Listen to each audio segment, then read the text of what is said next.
Women talk time എന്നുള്ള ഒരു പുതിയ ഓൺലൈൻ ചാനൽ ഇപ്പോൾ രൂപം കൊള്ളുകയാണ്. ഒരുപാട് നല്ല ഉദ്ദേശങ്ങളോടുകൂടിയും നല്ല കാര്യങ്ങൾ ചെയ്യാൻ സഹായിക്കുന്നതിനായിട്ടുമൊക്കെയാണ് ഈ ചാനൽ തുടങ്ങുന്നതെന്നാണ് മനസ്സിലാക്കുന്നത്.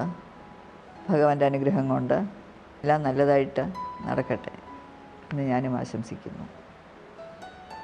അല്ല, കുട്ടിക്കാലം ഹ്രസ്വമായിട്ട് പറയുകയാണെങ്കിൽ അസാധാരണമായ കുട്ടിക്കാലം തന്നെയായിരുന്നു.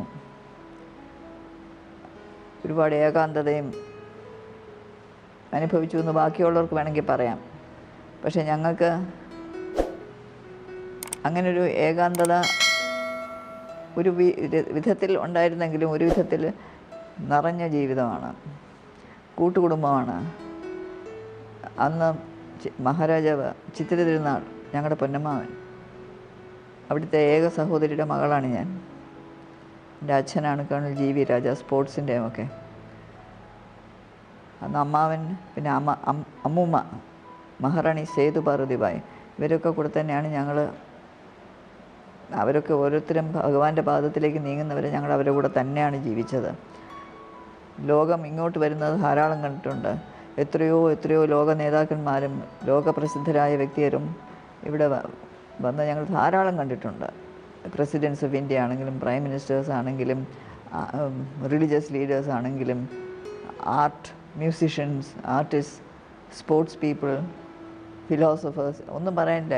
വലിയ വലിയ ആളുകൾ, അല്ലെങ്കിൽ പ്രൊഫഷണൽ ഫീൽഡ്സിലുള്ളവർ, ആംഡ് ഫോഴ്സസുള്ള ആർമി, എയർഫോഴ്സ്, അതാണ് കൂടുതൽ, ആർമി, എയർഫോഴ്സും ചിലപ്പോൾ നേവി, അങ്ങനെ ഒരുപാട് കണ്ടിട്ടുണ്ട്. സാധാരണ കുട്ടികൾക്ക് സ്വപ്നത്തിൽ പോലും വിചാരിക്കാൻ വയ്യാത്ത രീതിയിലുള്ള അങ്ങനത്തെ എക്സ്പോഷർ ഞങ്ങൾക്ക് 3 പേർക്കും, എൻ്റെ ജ്യേഷ്ഠത്തേക്കും ഇപ്പോഴത്തെ വലിയമ്പരാൻ എൻ്റെ അനിയനാണ്, ഞങ്ങൾക്ക് 3 പേർക്കും അത് ലഭിച്ചിട്ടുണ്ടെന്നത് സത്യമാണ്. അതേസമയം സ്കൂളിൽ പോകാത്തത് കൊണ്ട് അങ്ങനത്തെ തരക്കാരായ ഫ്രണ്ട്സ്, കൂട്ടുകാർ ഞങ്ങൾക്കില്ലായിരുന്നു. ഞങ്ങൾ 3 പേരും കൊട്ടാരത്തിൽ ട്യൂട്ടേഴ്സ് വന്ന് ഞങ്ങളെ പഠിപ്പിക്കുകയായിരുന്നു. അപ്പോൾ അങ്ങനെ ഫ്രണ്ട്സ് എന്നുള്ള നിലയ്ക്ക് ഞങ്ങൾക്ക് ഫ്രണ്ട്സ് വളരെ കുറവായിരുന്നു. ഞങ്ങളുടെ ഫ്യൂ പീപ്പിൾ, ഞങ്ങളുടെ ഡോക്ടറുടെ മകൾ, അല്ലെങ്കിൽ ഞങ്ങളുടെ ADC ആയിട്ടിരുന്ന അല്ലെങ്കിൽ ഞങ്ങളുടെ സെക്രട്ടറിയുടെ, പ്രൈവറ്റ് സെക്രട്ടറിയുടെ മകൾ, അങ്ങനെയൊക്കെ ഉള്ളവർ മാത്രമാണ് ഞങ്ങൾക്ക് ഫ്രണ്ട്സായിട്ടുള്ളത്. അതിലൊരാളുടെ മകൾ ഇന്നും എൻ്റെ ഒരു ഡിയർ ഫ്രണ്ടാണ്, ഗോമതി. ഇപ്പോൾ മദ്രാസിലാണ്. ഗോമതിയാണ് എനിക്ക് ഇപ്പോഴത്തെ ഇതിൽ ഏറ്റവും കൂടുതൽ കാലം അറിയാമെന്നുള്ള ഫ്രണ്ട്. കുട്ടിക്കാലം തൊട്ട് ഇന്ന് വരെ ഞങ്ങൾ ഫ്രണ്ട്സാണ്. അങ്ങനെ അല്ലാതെ ഫ്രണ്ട്സ് എന്ന് പറഞ്ഞാൽ അങ്ങനെ ഇല്ലെങ്കിലും ഞങ്ങളുടെ ഫാമിലി എല്ലാം ഫ്രണ്ട്സ് തന്നെയായിരുന്നു. ജനറേഷൻ ഗ്യാപ്പില്ല. ഞങ്ങളുടെ ഏറ്റവും വലിയ ഫ്രണ്ടും ഞങ്ങളുടെ കൊച്ചു വിഷമങ്ങൾ, ഞങ്ങൾക്ക് വലിയ ആഗ്രഹങ്ങളൊന്നും ഇല്ലായിരുന്നു അന്നും ഇന്നും. അപ്പോൾ കൊച്ചു മോഹങ്ങൾ, കൊച്ചു ദുഃഖങ്ങൾ, കൊച്ചു ആവശ്യങ്ങൾ, ഇതൊക്കെ ഞങ്ങളുടെ ഏറ്റവും വലിയ ഫ്രണ്ട് ഞങ്ങളുടെ പൊന്നമ്മാവൻ തന്നെയായിരുന്നു. ചിത്തിരനാൾ ഓടിപ്പോയി പറയാനായിട്ടൊരു രക്ഷാകേന്ദ്രം. അമ്മ കുറേ സ്ട്രിക്റ്റായിരുന്നു, വളരെ സ്ട്രിക്റ്റായിരുന്നു അമ്മ. അപ്പോൾ അമ്മാവൻ്റെ അടുക്കലാണ് എല്ലാ കാര്യത്തിനും ഓടുന്നത്. അപ്പോൾ അങ്ങനെ പിന്നെ കൂട്ടുകാരുണ്ടായിരുന്നു. അങ്ങനെ ഏകാന്തതയിൽ, അങ്ങനത്തെ ഏകാന്തത എന്ന് പറയുന്നത് ശരി, പക്ഷേ ഞങ്ങൾ ഒക്കെ സോളിറ്റ്യൂഡ് ഇഷ്ടമാണ് ഞങ്ങൾക്ക് 3 പേർ. അപ്പോൾ അങ്ങനത്തെ ഒരു ഏകാന്തത എന്ന് വെച്ചാൽ പൂവും കാറ്റും കൊച്ചു ജീവികളും പൂമ്പാറ്റയും ഒക്കെ ഞങ്ങൾക്ക് ഫ്രണ്ട്സായിരുന്നു. അതിൻ്റെ ഇടയ്ക്ക് പോയിരുന്ന് സംസാരിക്കും, പൂവിൻ്റെ ഒക്കെ സംസാരിക്കും, കുട്ടികളായിരിക്കും പൂമ്പാറ്റയുടെ ഒക്കെ, ബട്ടർഫ്ലൈയുടെ ഒക്കെ സംസാരിക്കും. അപ്പോൾ അങ്ങനെ ഒരു ലോൺലിനെസ് ഒരിക്കലും ഇല്ല. Solitude but not loneliness. അങ്ങനെ പിന്നെ എല്ലാവരും ഒരുമിച്ച് വന്നതുകൊണ്ട് ഒരിക്കലും ഞാനും എൻ്റേതെന്നുള്ളൊരു പദപ്രയോഗങ്ങളില്ല. ഞങ്ങളുടെയും ഇല്ല, നമ്മളിനേ ഉള്ളൂ. ഞാൻ എൻ്റെ, ഞങ്ങളുടെ അല്ല, നമ്മൾ എവിടെ പലപ്പോഴും ഓരോ സ്ഥലങ്ങളിൽ പ്രായമായിട്ട് പോകുമ്പോൾ കുടുംബത്തിൽ എത്ര പേരുണ്ടെന്ന്, how big is your family എന്ന് ചോദിക്കുമ്പോൾ ഓട്ടോമാറ്റിക്കായി അന്ന് എല്ലാവരും ഉണ്ടായിരുന്നു 11. അപ്പോൾ അവർ നോക്കുക, ഇന്ത്യ ഈസ് ഓവർ പോപ്പുലേറ്റഡ്, ഒരുപാട് ജനസംഖ്യ ഉള്ളൊരു നേഷനാണ് ഇന്ത്യ. ഇവർക്ക് തന്നെ ഇപ്പോൾ 9 കുട്ടികൾ. 11 എന്ന് പറയുമ്പോൾ എൻ്റെ ഹസ്ബൻഡും ഞാനും പിന്നെ 9 പേര്. എനിക്ക് 2 കുട്ടികളേ ഉള്ളൂ. പക്ഷേ കുട്ടികളുടെ അല്ല, ഞങ്ങൾക്കൊരിക്കലും ഞാനും എൻ്റെ ഹസ്ബൻഡും 2 കുട്ടികളൊന്നും തോന്നാനൊക്കുകയില്ല. അമ്മൂമ്മ തൊട്ട് എല്ലാവരും, ജ്യേഷ്ഠത്തിൻ്റെ ഹസ്ബൻഡും കുട്ടികളും, അനിയൻ, ഇങ്ങനെ പറഞ്ഞ് ഞങ്ങളെല്ലാവരും കൂടെ ചേർന്നാണ് ഫാമിലി. ഒരിക്കലും ഒരു ന്യൂക്ലിയർ ഫാമിലി അല്ല എന്നുള്ളതാണ്. കോളേജിൽ പോയത് SSLC വരെ, അന്ന് SSLC ആണ്, 10ാം സ്റ്റാൻഡേർഡ്. 10ാം സ്റ്റാൻഡേർഡ് പബ്ലിക് പരീക്ഷയാണ്. പബ്ലിക് പരീക്ഷയ്ക്ക് ആദ്യം എഴുതിയതൊക്കെയാണ്. അപ്പോൾ ഇവിടെ ഗവൺമെൻറ് ഓഫ് കേരള കവടിയാറിനെ ഒരൊറ്റ കുട്ടിക്ക് വേണ്ടി സെൻറ്ററായിട്ട്, എക്സാം സെൻറ്ററായിട്ട് ഡിക്ലെയർ ചെയ്തു. ഡിക്ലെയർ ചെയ്തിട്ട് സാധാരണ 40 കുട്ടികൾക്ക് ഒരു എക്സാമിനർ ഉണ്ടെങ്കിൽ ഒരു കുട്ടി എഴുതുമ്പോൾ മൂന്ന് പേരും ഒരു പ്യൂണുമായിരുന്നു. ഇവിടെ അടുക്ക സാൽവേഷൻ ആർമി സ്കൂളിൽ മണിയടിക്കുമ്പോൾ അവർ സീല് പൊട്ടിച്ച് ക്വസ്റ്റ്യൻ പേപ്പറും ആൻസർ ഷീറ്റുകളും കൊടുക്കും. അവിടെ മണിയടിക്കുമ്പോൾ തിരിച്ച് വാങ്ങിച്ച് സീൽ ചെയ്ത് അവിടെ വെച്ച് തന്നെ ഫാൾസ് നമ്പർ ഇട്ട് കോമൺ പൂൾ വാല്യുവേഷനാണ്, പ്രത്യേക വാല്യുവേഷൻ ഇല്ല, കോമൺ പൂളിലേക്ക് പോയി വാല്യുവേഷൻ. അങ്ങനെയാണ് ഞങ്ങൾക്ക് 3 പേർക്കും ചെയ്തത്. സാമാന്യം നല്ല രീതിയിൽ പെർഫോം ചെയ്യാൻ പറ്റി. ഫസ്റ്റ് ക്ലാസ്സൊക്കെ കിട്ടി. അനിയന് ഫസ്റ്റ് ക്ലാസ് ഉണ്ട്, ഞങ്ങൾക്ക് ഫസ്റ്റ് ക്ലാസ് കിട്ടി. അതൊക്കെ അത് ആരുടെയും ഇത് കോമൺ പൂൾ വാല്യുവേഷനാണ്. അക്ക പ്രീ യൂണിവേഴ്സിറ്റിയും ഇവിടെ തന്നെയാണ് പഠിച്ചത്. പക്ഷേ അനിയനും ഞാനും, അനിയൻ മാർവേനസ് കോളേജിലും ഞാനും വിമൻസ് കോളേജ്. അക്ക ഡിഗ്രി ക്ലാസ് ആയപ്പോൾ അക്ക വിമൻസ് കോളേജിൽ പോയി, ഞാനും വിമൻസ് കോളേജിൽ തന്നെയാണ് പോയത്. അപ്പോൾ അവിടെ പോയപ്പോൾ ഒരുപാട് ഫ്രണ്ട്സ്, ഇന്നും ഒരുപാട് പേര് എൻ്റെ ഫ്രണ്ട്സായിട്ട് ഇന്നും ഉണ്ട്. ഞങ്ങളുടെ കോളേജിൽ ഞങ്ങളുടെ A ബാച്ചിൻ്റെ ഫ്രണ്ട്സ് കുറേ ഉണ്ട്. പിന്നെ ഇക്കണോമിക്സ് ആണ് എടുത്ത, അതിൻ്റെ ക്ലാസ്മേറ്റ്സ് ഉണ്ട്. ഒരുപാട് ഫ്രണ്ട്സുണ്ട്. ഒരു പ്രശ്നവും പ്രത്യേകിച്ച് തോന്നിയില്ല. എന്ന് വെച്ചാൽ ഒരുപാട് പേരുമായിട്ട് ഇടപഴകി ഉള്ളൊരു ബാല്യമായതുകൊണ്ട് ആളുകളെ കാണാനോ ഏത് പ്രായത്തിലുള്ളവരുമായിട്ട് ഒരു സമ്പർക്കം പുലർത്താനോ ഒരു പ്രശ്നമുള്ള കാര്യമല്ലായിരുന്നു. അപ്പോൾ ഇറ്റ് വാസ് വെരി നൈസ്. രണ്ടും നൈസ്, ബാല്യവും നൈസ്, ഇതും അതെ. കോളേജിൽ പലർക്കും ഞങ്ങൾ ആരാന്ന് തന്നെ അറിയാൻ വയ്യായിരുന്നു. അവർക്കറിയാം ഞങ്ങൾ ഓരോരുത്തരും, അക്കയും ഞാനും ഒക്കെ പോയപ്പോൾ കൊട്ടാരത്തിൽ നിന്ന് തമ്പുരാട്ടി വരുന്നു എന്നറിയാം, പക്ഷേ ആരാന്നറിയാൻ വയ്യ. ഈ തമ്പുരാട്ടി അറിയുന്നത് എങ്ങനെയാണെന്ന് വെച്ചാൽ കാറിൽ വന്ന് ഇറങ്ങുമ്പോൾ ശംഖുമുദ്ര ഉണ്ട്, അങ്ങനെയാണ് കണ്ടുപിടിക്കുന്നത്. അല്ലെങ്കിൽ ഞങ്ങൾ ഒരിക്കലും ഒരു വലിയ രീതിയിലുള്ള വേഷങ്ങൾ ബാക്കിയുള്ളവരെ, ഇൻഫാക്റ്റ് എനിക്കറിയാം, ഞങ്ങളെന്നും കുളിക്കുമല്ലോ, കുളിച്ച് കുറിയിട്ടാണോ പോകുന്നത്. അപ്പോൾ എൻ്റെ കാര്യം എനിക്കറിയാം. പലരും പറഞ്ഞു കേട്ടിട്ടുണ്ട്. നമ്മുടെ A ബാച്ചിലെ ആശ്രമത്തിലൊരു കുട്ടിയുണ്ട്, അപ്പോൾ ഞാനും ഇത് കേട്ടു ഒരിക്കലും. ഞാൻ പിന്നെ ആരാന്ന് ചോദിച്ചപ്പോഴേക്ക് ഞാനാണ്, എന്നെയാണ് അവർ വിചാരിച്ച ആശ്രമത്തിലെ കുട്ടിയെന്ന്. അപ്പോൾ അങ്ങനെ ഒരു പ്രത്യേകത ഒന്നുമില്ല. പിന്നെ ഒരു കുട പിടിച്ചുകൊണ്ടിരുന്നു. അത് രാജകീയ ചിഹ്നമൊന്നുമല്ല, സാധാരണ കുട. എനിക്ക് വെയിലത്ത് നടക്കുന്ന ഇഷ്ടമല്ല. അപ്പോൾ എപ്പോഴെങ്കിലും ഒരു ക്ലാസ്സിൽ വേറെ ക്ലാസ്സിൽ പോലും കുട പിടിച്ചുകൊണ്ട് പോകും. വേറെ എന്തുണ്ടെങ്കിലും ഇല്ലെങ്കിൽ ഈ കുട, ഭഗവാന്റെ ആയുധം ശംഖചക്രമാണെങ്കിൽ എനിക്ക് കുടയാണ്. അപ്പോൾ പല കുട്ടികളും പറയുമായിരുന്നു, എന്താ പ്രിൻസസിന് കറക്കുന്ന പേടിച്ചാണോ? ഞാൻ പറഞ്ഞു, നിങ്ങൾ എന്ത് വിചാരിച്ചാലും തിരക്കേടില്ല, ഞാൻ കുട പിടിക്കും. അങ്ങനെ കുട പിടിച്ചിട്ടുണ്ട്, അല്ലാതെ വേറെ ഇതിലൊന്നുമില്ല. ഇന്നലെ നല്ലൊരു കാലമായിരുന്നു. ടീച്ചേഴ്സിനെ ഞങ്ങൾ ഒരുപാട് ബഹുമാനിച്ച കാലമാണ്. ഇന്നെല്ലാം പലതും മാറി. അല്ല, റെസ്പോൺസിബിലിറ്റി എന്ന് വെച്ചാൽ ഞാൻ വിവാഹം കഴിച്ച് ഇവിടെ തന്നെയല്ല താമസിച്ചത്. അപ്പോൾ എനിക്കൊരു റെസ്പോൺസിബിലിറ്റി എടുക്കാൻ വന്നിട്ടില്ല. ഞങ്ങൾ ഇവിടെ തന്നെയാണ് താമസിച്ചത്. ഞങ്ങൾ കല്യാണം കഴിഞ്ഞ് എങ്ങും പോയിട്ടില്ല, ഇവിടെ തന്നെ താമസിച്ചു. ഈ കെട്ടിടത്തിലെ 9 പ്രസവം സാക്ഷി നിന്ന കെട്ടിടമാണിത്. 9 കുട്ടികൾ ഇവിടെ ജനിച്ചു. അമ്മയ്ക്ക് 4 കുട്ടികൾ. അതിൽ മൂത്ത കുട്ടിയാണ് അവിട്ടം തിരുനാൾ രാമവർമ്മ. 6 വയസ്സിൽ മരിച്ചുപോയി. ഞാനുണ്ടായിട്ടില്ല, അക്കയുണ്ട്, ഞാൻ ജനിച്ചിട്ടില്ല. അണ്ണൻ്റെ പേരിലാണ് ഇന്ന് medical college, SAT hospital, Shri Avittam തിരുനാൾ ഹോസ്പിറ്റൽ, കുഞ്ഞുങ്ങൾക്കുള്ള. അതാണ് മെഡിക്കൽ കോളേജ് കോംപ്ലക്സിൻ്റെ തുടക്കം, ബിന്ദു. അത് അണ്ണൻ്റെ ഓർമ്മയ്ക്ക് ഒരു കുടുംബത്തിൻ്റെ കണ്ണുനീരിൽ കെട്ടിയതാണ് SAT ഹോസ്പിറ്റൽ. അപ്പോൾ എന്തായാലും ഞങ്ങൾ 4 പേര്, അണ്ണനക്ക, ഞാൻ എൻ്റെ അനിയൻ. അക്കയ്ക്ക് 3 കുട്ടികൾ, ഒരു കുട്ടി പോയി, 2 കുട്ടികളേ ഉള്ളൂ. ലക്ഷ്മിയും പിന്നെ രഘു, അയാളാണ് പാടുന്നത് കുട്ടി, വെൽ നോൺ മ്യൂസീഷ്യനാണ് രഘു. പിന്നെ എൻ്റെ 2 കുട്ടികൾ, 2 ആൺകുട്ടികളാണ്, മാർത്താണ്ഡവർമ്മയും ആദിത്യവർമ്മയും. മാർത്താണ്ഡവർമ്മ അങ്ങ് ഇവിടെയാണ്, മദ്രാസിലാണ്, പക്ഷേ എല്ലാ മാസവും ഇവിടെ വരും. ആദിത്യൻ കൂടെയാണ്. കൊച്ചുമക്കൾ. അപ്പോൾ അതൊരു വലിയൊരു മൂത്തയാൾക്ക് ഒരു മകനാണ് വിഷ്ണു രാമവർമ്മ, ഓസ്ട്രേലിയ പഠിക്കുകയാണ്, തിരിച്ചു വരും. രണ്ടാമത്തെ മകൻ ഇരട്ട കുട്ടികളാണ്, ഗൗരിയും പ്രഭയും, അവർ സ്കൂളിൽ പഠിക്കുന്നു. അവരൊക്കെ ഒരുമിച്ചാണ് ഞങ്ങളൊക്കെ. അപ്പോൾ ഈ ജനറേഷൻ ഗ്യാപ്പൊന്നും ഞങ്ങൾ അറിഞ്ഞിട്ടില്ല. ഈ 9 പ്രസവവും ഇവിടെ തന്നെയാണ് നടന്നതും.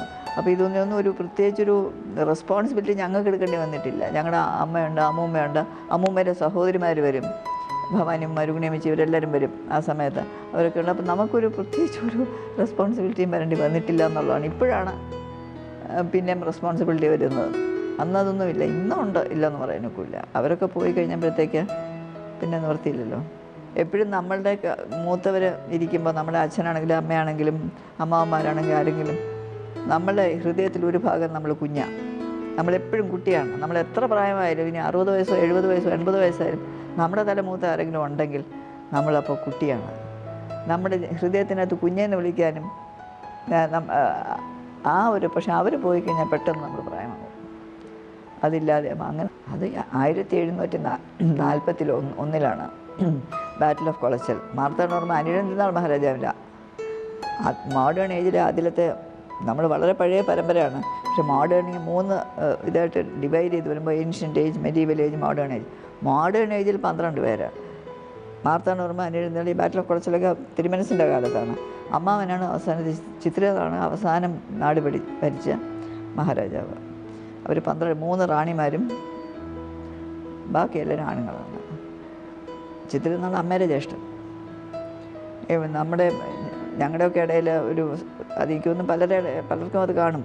പൊന്നും തേനും കൊടുക്കുക എന്നുള്ളൊരു സംഭവമുണ്ട്. കുഞ്ഞ് ജനിച്ചു കഴിഞ്ഞാൽ ആ കുഞ്ഞിന് ആദ്യമായിട്ട് എന്തെങ്കിലും ഒരു സ്വർണ്ണ മോതിരമായാലും ശരി, അല്ലെങ്കിൽ ഒരു പാവനോ എന്തെങ്കിലും ഒരു തരി സ്വർണ്ണം തേനിൽ മുക്കി കുഞ്ഞിൻ്റെ നാക്കി വയ്ക്കും. ഇതാണ് കുഞ്ഞിൻ്റെ ആദ്യത്തെ ആഹാരം. കുഞ്ഞിനെ പ്രസവിച്ച് കുളിപ്പിച്ച് കൊണ്ടുവന്നു കഴിഞ്ഞാൽ ആദ്യത്തെ ആഹാരം അതാണ്. ഞങ്ങൾ 9 പേർക്കും, ഈ 9 പേർക്കും പൊന്നമ്മാവൻ തിരുമനസാണ് പൊന്നും തരുന്നത്. ഈ 9 പേർക്കും ചോറൂണ്, അന്നപ്രാശം ചോറൂണ്. പലർക്കും അച്ഛൻ്റെ മടിയിരിക്കും, അല്ലെങ്കിൽ അമ്മേൻ്റെ മടിയിരിക്കുക. ഞങ്ങൾ 9 പേർക്കും ചിത്തിരനാളുടെ മടിയിലിരുന്ന് ചിത്തിരനാൾ തന്നെയാണ് ഞങ്ങൾക്ക് ആദ്യം ചോറ് തന്നത്. ആ ചോറാണ് ഇന്നും. ശ്രീ പത്മനാഭസ്വാമി കഴിഞ്ഞാൽ ഇന്നും ഞങ്ങൾ കഴിക്കുന്ന ചോറും ഞങ്ങൾ അനുഭവിക്കുന്ന എല്ലാം പത്മനാഭസ്വാമി കഴിഞ്ഞാൽ അമ്മാവൻ്റെയും അമ്മൂമ്മയുടെയും അനുഗ്രഹം, അവരുടെ ദയവാണ് ഇന്നും. പിന്നെ കല്യാണം വന്നപ്പോൾ അത് അക്കയ്ക്കും എനിക്ക് മാത്രം, മറ്റൊക്കെ ആൺകുട്ടികളാണല്ലോ, അക്കയ്ക്കും എനിക്ക് മാത്രം ഞങ്ങളുടെ കല്യാണത്തിന് പലർക്കും പല രീതിയിലാണ്. ഐ തിങ്ക് നായർ സമുദായത്തിന് 2ാം കെട്ട് കെട്ടുന്നത് ഭർത്താവിൻ്റെ സഹോദരിയോ മറ്റോ ആണെന്ന് തോന്നുന്നു. പിന്നെ ഓരോ സമുദായത്തിലും അവരവൻ്റെ തോന്നിയ പോലെയൊക്കെയാണ്, എങ്ങനെയാണെന്ന് എനിക്ക്. പക്ഷെ ഞങ്ങൾക്ക് 2 പേർക്കും, അക്കയ്ക്കും എനിക്കും, ഞങ്ങളുടെ സമുദായത്തിലായിരിക്കാം ഇല്ലായിരിക്കാം, ചില അമ്മയാണ് കിട്ടുന്നത് അങ്ങനെയൊക്കെ. പക്ഷെ ഞങ്ങൾക്ക് 2 പേർക്കും 2ാം കെട്ട് കെട്ടിയത് ചിത്തിരനാളാണ്. അപ്പോൾ എല്ലാം പൊന്നമ്മാവനാണ് ഞങ്ങൾക്ക്. സകലതും അത് വലിയൊരു അനുഗ്രഹം. അതാണ് ഞാൻ പലപ്പോഴും പറയും, എൻ്റെ ബയോഡേറ്റ പലരും ചോദിക്കാറുണ്ട് ഓരോ ഫങ്ഷൻസിന് വിളിക്കുമ്പോൾ. അപ്പോൾ ഞാൻ പറയും, എനിക്ക് ബയോഡേറ്റ നിങ്ങൾക്ക് എന്ത് വേണം? 2 വരിയിലൊരു ബയോഡേറ്റ ഉണ്ട്, 2 വരി. എൻ്റെ ബയോഡേറ്റ ശരിക്കുള്ള ബയോഡേറ്റ 2 വരിയാണ്. അല്ലയോ 6-7 പേജ് വേണമെങ്കിൽ തരാം. 13 പുസ്തകം എഴുതിയത്, അല്ല 12 പുസ്തകം, ഇപ്പോൾ 13 എഴുതിക്കൊണ്ടിരിക്കുന്നേ ഉള്ളൂ. കിട്ടിയ അവാർഡുകൾ അതേതാ മറ്റേ കുറച്ച് അത് വേറെ. അപ്പോൾ മറ്റേത് മുഴുവൻ ഞാൻ പറയാനേ ഉദ്ദേശിക്കുന്നില്ല. പക്ഷേ ഈ 2 വരി ബയോഡേറ്റ ഞാൻ പറയാം.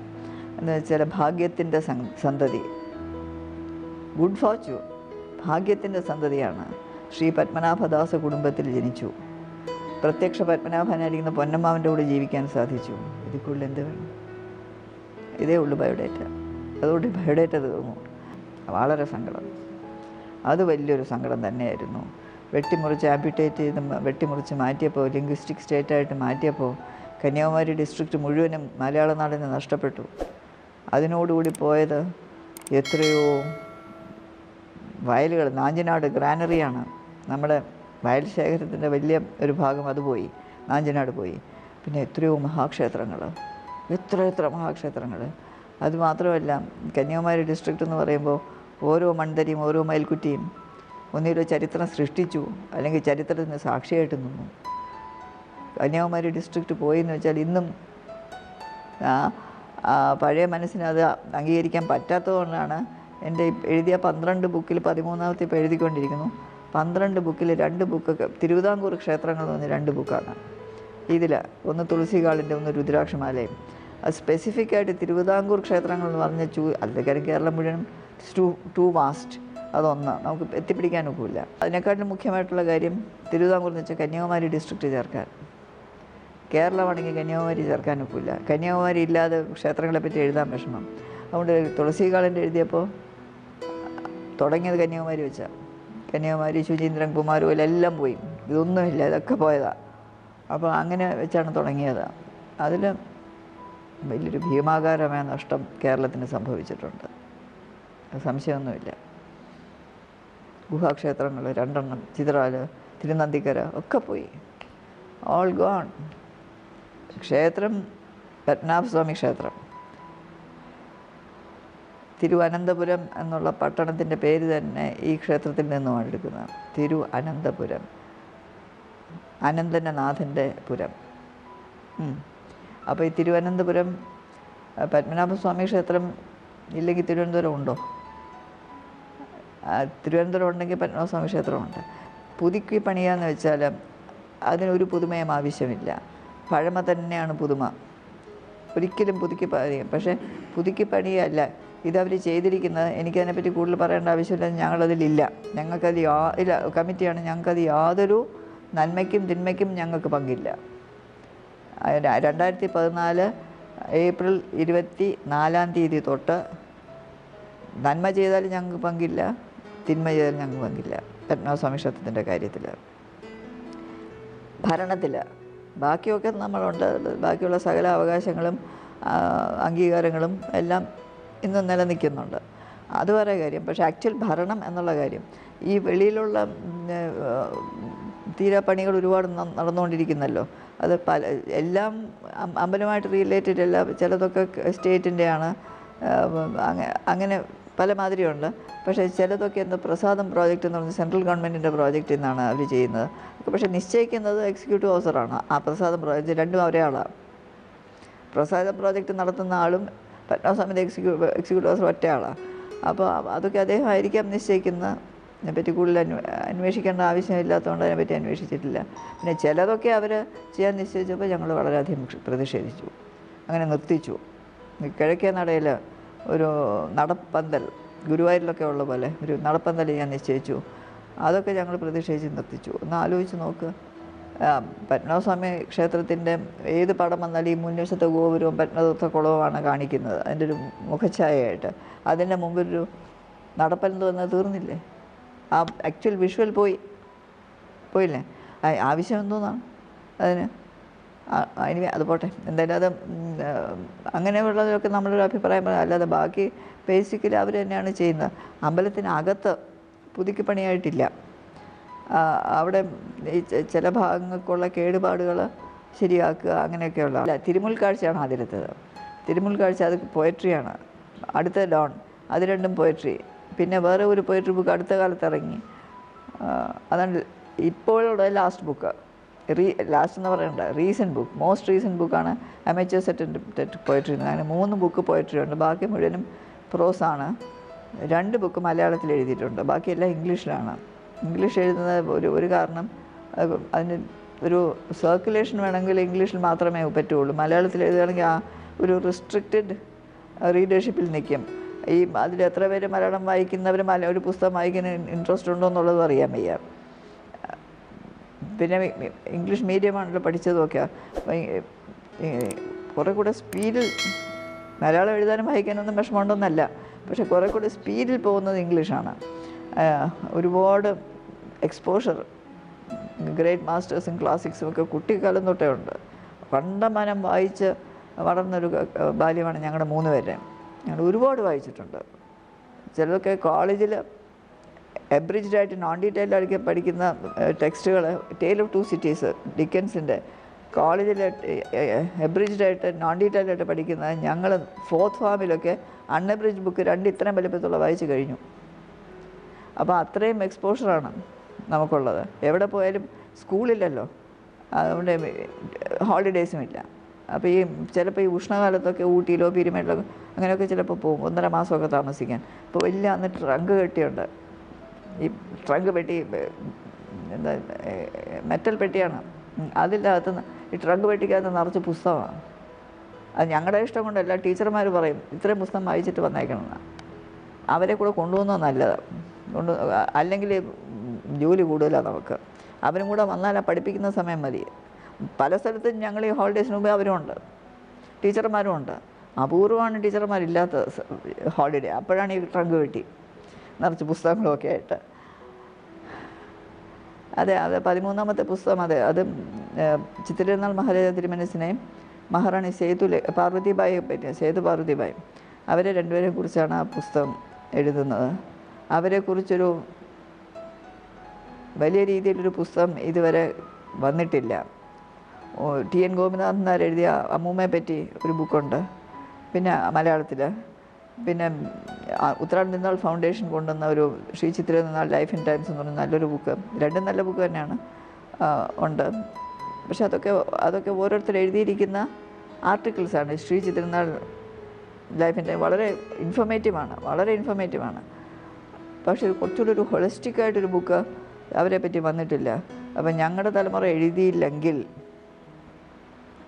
ഇന്നുള്ള നല്ലതോ ദോഷമോ ഗുണമോ ആയിട്ടുള്ള ലിറ്ററേച്ചർ മാത്രമാണ് ഇന്ന് അവൈലബിൾ. ഞങ്ങളുടെ കാലത്ത് എഴുതിയില്ല എന്ന് വെച്ചാൽ അത് അവിടെ കാണും, ഇവരെ പറ്റി വേറെ ഒന്നുമില്ല, അവിടെയാണ്. പക്ഷേ ഇത്രയും കാലം താമസിച്ചത് എന്താണെന്ന് വെച്ചാൽ ചിത്തിരനാളിന് വലിയ വിരോധമായിരുന്നു. ചിത്തിരനാളിനെ പറ്റി എഴുതാൻ പാടില്ല, പടം വയ്ക്കാൻ പാടില്ല, സ്റ്റാറ്റ്യൂ വയ്ക്കാൻ പാടില്ല, പേരിടാൻ പാടില്ല, ഇതൊക്കെ വലിയ നിർബന്ധമായിട്ടുള്ള ഒരിതായിരുന്നു. അപ്പം അമ്മാവനിക്ക് നല്ല ആലോചിക്കാൻ പോലും വയ്യ അമ്മാവനെ പറ്റി ഒരു പുസ്തകം എഴുതണമെന്ന് വെച്ചാൽ. ഒക്കില്ല എന്ന് പറഞ്ഞാൽ പിന്നെ ഒരിക്കലും എഴുതാനും ഒക്കില്ല, ബദരി യാത്ര പോലെ. അപ്പോൾ അത് ബദരിനാഥിൽ എനിക്ക് പോകണമെന്ന് വലിയ ആഗ്രഹമുണ്ടായിരുന്നു. അപ്പോൾ എവിടെ പോലെ അമ്മാവൻ്റെ ഒക്കെ പറയും. അമ്മാവൻ പറഞ്ഞു, എല്ലാം ഇവിടെ ഉണ്ടല്ലോ, എന്തിനാണ് ബദരി പോകുന്നത്? അന്ന് അമ്മാവൻ തന്നെ എത്രയോ അമ്പലങ്ങൾ ഞങ്ങളെ അയച്ചിട്ടുണ്ട്, എത്രയോ ക്ഷേത്രങ്ങളിൽ അയച്ചിട്ടുണ്ട്. ഇതുവരെ സമ്മതിക്കില്ല. അതെന്താണെന്ന് വെച്ചാൽ റെയറിഫൈഡ് എയറാണ്, ഹാർട്ടിന് കുഴപ്പം വരും. റെയറിഫൈഡ് എയറാണ് പോകണ്ട. ഞാൻ പറഞ്ഞു ഓക്സിജൻ കൊണ്ടുപോകാം, ഡോക്ടറെ കൊണ്ടുപോകാം എന്നൊക്കെ പറഞ്ഞു. സമ്മതിച്ചിട്ടില്ല. 3 പ്രാവശ്യം ചോദിച്ചു, വേണ്ട എന്ന് പറഞ്ഞു. ഞാൻ പിന്നെ ബദരി പോയിട്ടില്ല. ഞാൻ ബദരി പോയിട്ടേ ഇല്ല, ഇനി ഈ ജന്മത്തില്ല. എന്ന് വെച്ചാൽ അമ്മാവൻ്റെ സമ്മതമില്ലാതെ ഇനിയും പോകാനൊക്കെ ഉള്ളൂ, അത് ശരിയാവില്ല. അതുകൊണ്ട് ഞാൻ ബദരി പോകുന്നത് അന്ന് മാറ്റിവെച്ചു. ബദരിയിൽ പൂജാരി റാവൽ ആണല്ലോ ബദരിയിലെ പൂജാരി, അവരെ തിരുവിതാംകൂർ മഹാരാജാവ് ആയിരുന്നു നോമിനേറ്റ് ചെയ്യുന്നത്. അടുത്ത കാലം ചിത്തിരനാളുടെ കാലത്താണ് ചിത്തിരനാൾ ഇപ്പോൾ രാജഭരണമൊന്നുമില്ല, അപ്പോൾ ഞാൻ നോമിനേറ്റ് ചെയ്യുന്നതിന് ശരിയാവില്ല എന്ന് നിർത്തിയതാണ്. അല്ലെങ്കിൽ ഇതൊരു ഒരുപക്ഷെ ആദിശങ്കര പ്രതിഷ്ഠയാണല്ലോ, ശങ്കരാചാര്യത്തിൽ പഴയ തിരുവിതാംകൂറിൻ്റെ, അതുകൊണ്ടാണോ തിരുവിതാംകൂർ മഹാരാജാവ് നോമിനേറ്റ്? ശങ്കരാചാര്യരുടെ ഒരു പദ്ധതിയിലാണ് അത് വരുന്നത്. അപ്പോൾ അതുപോലെ ബാക്കി പലരും പോയിട്ടുണ്ട്, അവരാരും അമ്മാവൻ്റെ ചോദിച്ചില്ല. ചിലരൊക്കെയും അത് കഴിഞ്ഞിട്ടാണ് പോയത്, ഞാൻ മുമ്പേ പോയി. അപ്പോൾ അമ്മാവന് ഇത് സമ്മതിക്കുകയില്ല എന്നുള്ള അറിയാം. അതാണ് ഒന്ന്. പിന്നെ അത് കഴിഞ്ഞിട്ടും അമ്മാവൻ ഇപ്പോൾ ഞങ്ങൾ പത്മനാഭൻ്റെ പാദത്തിലേക്ക് പോയിട്ട് ഇപ്പോൾ കുറേ കാലമായല്ലോ, എന്നിട്ടും പുസ്തകം എഴുതിയില്ല. കുറച്ച് എഴുതി വെച്ചു, അങ്ങനെ അങ്ങ് നിന്നു. പിന്നെ ഇപ്പോൾ എൻ്റെ ആവശ്യം തോന്നി. ഈ 12 ബുക്കും എഴുതിയപ്പോഴും പത്മനാഭസ്വാമിയുടെ അനുഗ്രഹമില്ലാതെ ഒറ്റ അക്ഷരം എഴുതാൻ എനിക്ക് ഒക്കുകയില്ല എന്നെനിക്കറിയാം. പലപ്പോഴും ഞാൻ വിചാരിക്കുന്ന ഒരു തെറ്റായ പദപ്രയോഗമാണ് ഞാൻ ചെയ്യുന്നതെന്ന്. ഞാൻ എഴുതിയതല്ല, എന്നെക്കൊണ്ട് എഴുതിച്ചു എന്നേ പറയാൻ ഒക്കൂ, ഞാൻ എഴുതിയതല്ല. പക്ഷേ ഈ പുസ്തകം അങ്ങനെയല്ല. ഈ പെർട്ടിക്കുലർ ബുക്ക് പത്മനാഭസ്വാമിയുടെയൊക്കെ പറഞ്ഞു, എനിക്ക് അവിടുത്തെ അനുഗ്രഹം വേണം, പക്ഷെ അനുഗ്രഹം മാത്രം പോരാ, വന്ന് എൻ്റെ കൈ പിടിച്ചെഴുതിക്കണം. എൻ്റെ കൈ പിടിച്ച് അത് എനിക്ക് തോന്നുന്നു ചെയ്യുന്നുണ്ടെന്നും. അങ്ങനെ ഇരിക്കുന്നു. എന്ന് തീരും എന്നറിയാൻ വയ്യ, പക്ഷേ എൻ്റെ ആഗ്രഹം മാർച്ച് പകുതിയായിട്ട് തീരും. പബ്ലിഷേഴ്സ് ഡൽഹിയാണ്. എല്ലാം വളരെ വളരെ വളരെ വളരെ നല്ല രീതിയിലാണ്, എല്ലാം മടി വന്ന് വീഴുന്ന പോലെയാണ് എല്ലാം വന്നിരിക്കുന്നത്. കൊണാർക്ക് പബ്ലിഷേഴ്സാണ്. അവരെൻ്റെ 2-3 പുസ്തകം അല്ലാതെ പബ്ലിഷ് ചെയ്തിട്ടുള്ളവരാണ്. അവരാണ് പബ്ലിഷേഴ്സ്. ഡൽഹി പബ്ലിഷർ എപ്പോഴും നമുക്കൊരു അഡ്വാൻറ്റേജാണ്. അപ്പോൾ അവരാണ് ചെയ്യുന്നത്. 4000 ഫോട്ടോഗ്രാഫ്സ് കിട്ടിക്കഴിഞ്ഞു. 2 മഹാരാജ സ്റ്റുഡിയോ രാജൻ, പിന്നെ മനോരമയിലെ ജയചന്ദ്രൻ, ഇവർ രണ്ടുപേരും 4000 ഫോട്ടോ തന്നിട്ടുണ്ട്. അതിൽ 100-100 മറ്റു ചേർക്കാൻ എല്ലാം എവറിത്തിങ് വളരെ വളരെ നല്ല രീതിയിലാണ് പോകുന്നത്. അപ്പോൾ എപ്പോഴത് തീരുന്നോ, അതിൻ്റെ ഒരു ടൈറ്റിൽ മാത്രം മനസ്സിലൊന്ന് ചിന്തിച്ചിട്ടുണ്ട്. ഇനി ചിലപ്പോൾ മാറ്റും, ചിലപ്പോൾ മാറ്റില്ല. ദ ലാംപ് ഇറ്റേണൽ, കിടാവിളക്കെന്നുള്ള ഒരു ഐഡിയയിൽ പൊന്നമ്മാവൻ കിടാവിളക്ക് തന്നെയായിരുന്നു, സംശയമൊന്നുമില്ല. ഇന്നും അമ്മാവനെ എനിക്കൊരിക്കലും പാസ്റ്റ് ടെൻസിൽ പറയുന്നത് ഇഷ്ടമല്ല. പത്മനാഭൻ്റെ പാദത്തിൽ ഇന്നും അവിടെ ഇങ്ങനെ നിൽക്കുന്നു. പലരും പറയും, നമ്മുടെ പൂർവികന്മാരെ പറ്റി, അവരൊക്കെ നിങ്ങൾ അമ്മാവനെ പറ്റി പറയും, തമ്പുരാൻ എങ്ങും പോയിട്ടില്ല, ഇവിടെ തന്നെയുണ്ട്, നിങ്ങളെ അനുഗ്രഹിച്ചുകൊണ്ട്. എനിക്കൊരു പ്രാർത്ഥനയേ ഉള്ളൂ, ഇവിടെ നിൽക്കല്ലേ. ജീവിച്ചിരുന്ന കാലത്ത് അമ്മാവൻ ഞങ്ങളുടെ കൂടെ ഇരുന്ന കാലത്ത് എല്ലാം അമ്മാവൻ ചെയ്തു. ഇനിയും സമാധാനമായിട്ട് പത്മനാഭൻ്റെ പാദത്തിലേക്ക് പോണേ. തിരിഞ്ഞു നോക്കുകയാണെങ്കിൽ ചിലപ്പോൾ വേദനിക്കും. ആത്മാവിന് വേദനിക്കാൻ ശക്തിയുണ്ടോ എന്നുള്ളത് വേറെ കാര്യം. പക്ഷേ അത് വേണ്ട. അവിടെ ഭഗവാന്റെ പാദത്തിലിരുന്നാൽ മതി.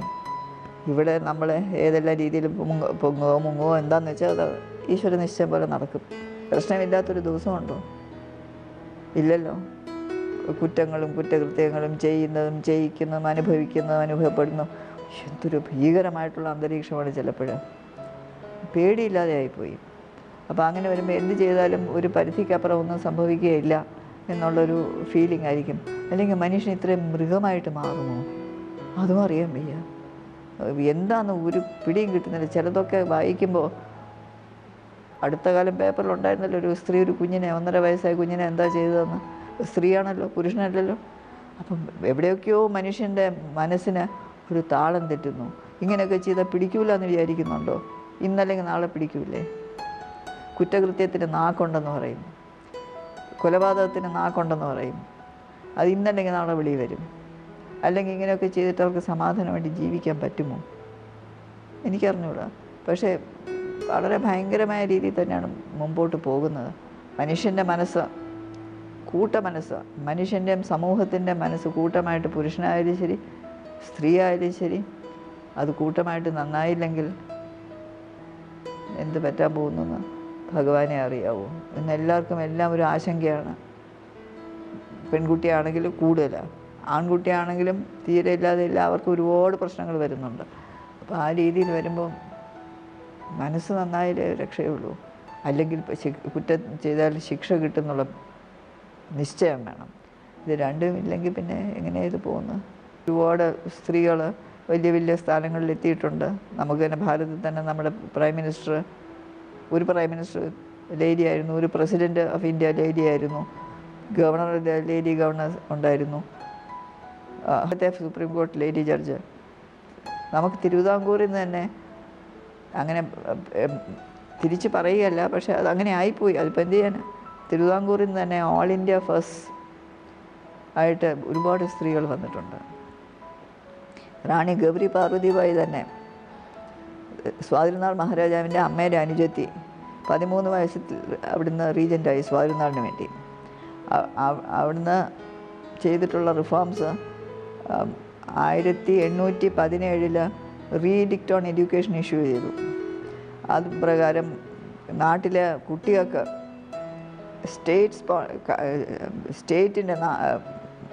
സ്റ്റേറ്റിൻ്റെ ചിലവിൽ അല്ലെങ്കിൽ സ്റ്റേറ്റ് സപ്പോർട്ട് ചെയ്ത് അവർക്ക് പ്രൈമറി എഡ്യൂക്കേഷൻ, ഈ റീഡിക്റ്റ് ഓൺ എഡ്യൂക്കേഷൻ UN അത് ഡിസ്പ്ലേ ചെയ്തിട്ടുണ്ടെന്നാണ് പറയുന്നത്. UN തിരുവനന്തപുരത്ത് എത്ര പേർക്കറിയാം?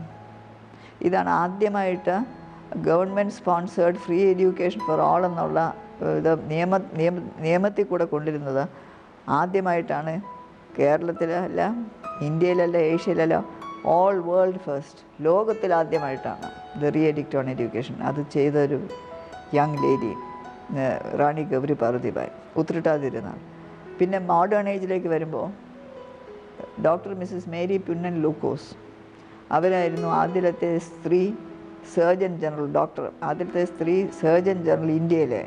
അവർ തിരുവിതാംകൂറിലായിരുന്നു. ശ്രീമതി അന്ന ചാണ്ടി, ആദ്യത്തെ ഹൈക്കോടതി ജഡ്ജി, സ്ത്രീ ഹൈക്കോടതി ജഡ്ജി ഇന്ത്യയിൽ, തിരുവിതാംകൂർ. ശ്രീമതി ഓമന കുഞ്ഞമ്മ, ആദ്യത്തെ സ്ത്രീ മജിസ്ട്രേറ്റ് ഇന്ത്യയിൽ, തിരുവിതാംകൂർ. കൊച്ചി ത്രേസ്യ, ആദ്യത്തെ സ്ത്രീ ചീഫ് എഞ്ചിനീയർ ഇന്ത്യയിൽ, തിരുവിതാംകൂർ. എല്ലാം തിരുവിതാംകൂറിലേക്കാണ് വരുന്നത്. തിരുവിതാംകൂറിനെ ഞാൻ എടുത്ത് പൊക്കി കാണിക്കാമെന്നൊന്ന് ചിലപ്പോൾ പ്രേക്ഷകർ വിചാരിക്കുമായിരിക്കും. പക്ഷേ അതല്ല ഉദ്ദേശം, സത്യമാണ് പറയുന്നത്.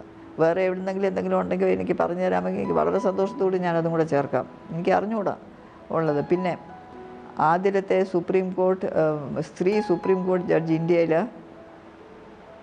ഫത്തിമ ബീബി വന്നപ്പോഴത്തേക്ക് പക്ഷേ തിരുവിതാംകൂറില്ല, കേരളമായി കഴിഞ്ഞു.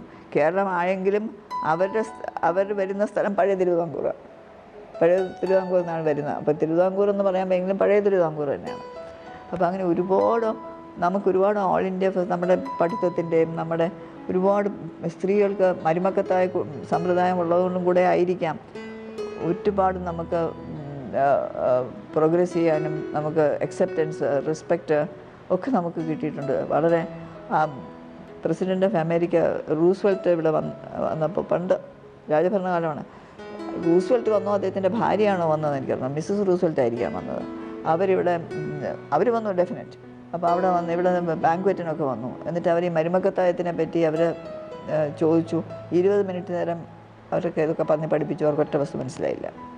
അപ്പോൾ അവർ തിരിച്ചു പോയിട്ട് അവർ പറഞ്ഞ വാചകം ഇതാണ്, ഞാനിങ്ങനെ I went to a state in India, Travancore, where they follow a somewhat peculiar system, which is known as matrilineal system.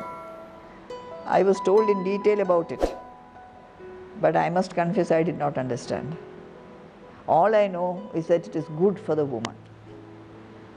അതേ ഉള്ളൂ പറയാൻ, it was good for the woman. മരുമക്കത്തായം പെണ്ണുങ്ങൾക്ക് വളരെ നല്ലതായിരുന്നു. നിങ്ങളുടെ ചാനൽ മുഖേന സമൂഹത്തിന് ഒരു നന്മ വരാനും ഒരു പരിധിവരെ ഒരു വഴികാട്ടിയായിട്ടും ഇരിക്കാനായിട്ട് ഉള്ള അനുഗ്രഹം നിങ്ങൾക്കുണ്ടാവട്ടെ. All the very best.